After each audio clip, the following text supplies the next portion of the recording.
What's up guys, Sports Entertainment is back, and today we'll be looking at Rey Mysterio's world title push following Eddie Guerrero's death. But before we get started, make sure to like this video, subscribe if you haven't, and turn on post notifications.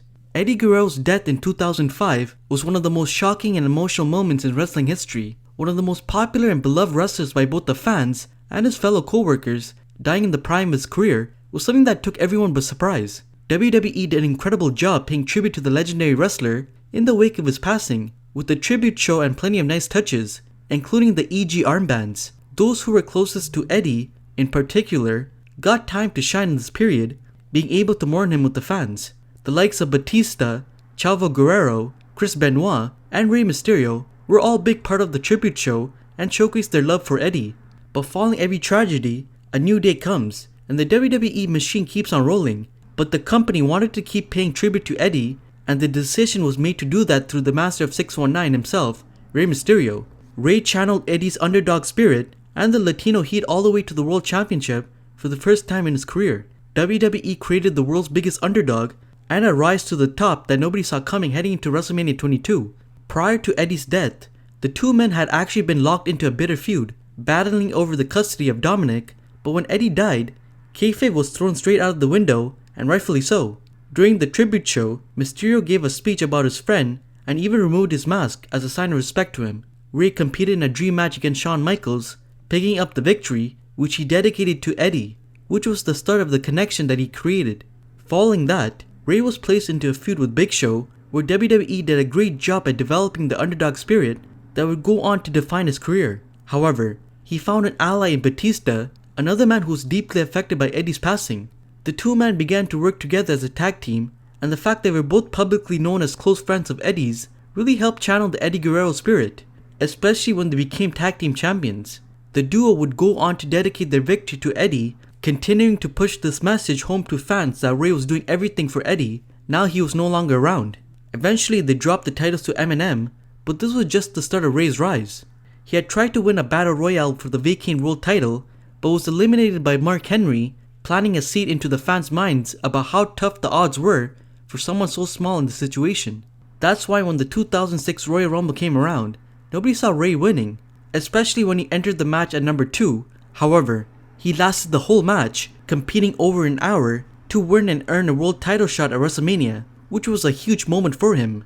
But this was when WWE decided to push in the Eddie Guerrero's elements. It was something that wasn't for everyone, with some people finding it hard to hear about Eddie still, while others found it a cheap way of putting heat on Randy Orton and a poor way of pushing Rey. Randy Orton began taking shots at Eddie in an attempt to make Rey put his title shot on the line at No Way Out. This is where fans felt the line was crossed, especially when Orton beat him for his shot, earning the title match instead. The vast majority of people found this to be a poor taste at the time, and WWE got a lot of heat for it. Bruce Pritchard spoke about the situation and Orton's decision to say Eddie was in hell, stating, "I believe Eddie would have loved it, and I think that Eddie would definitely have had no problem with it whatsoever. As a matter of fact, if there was a spirit, I could see Eddie insisting on that type of thing, unless you spend as many nights as I have speaking to him and getting him into a good place in his head, keeping him in straight and narrow, then you don't know." Vicky was cool with it, and nobody knew him better than his family. It was something that Eddie would have wanted. I really believe that.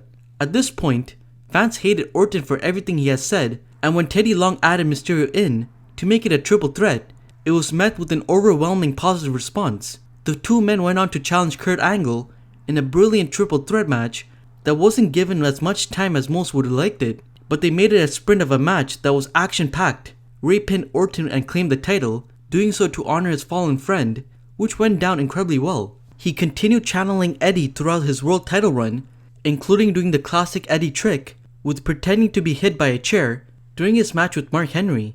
Rey feuded with the likes of Randy Orton, JBL, and eventually dropped the title to King Booker.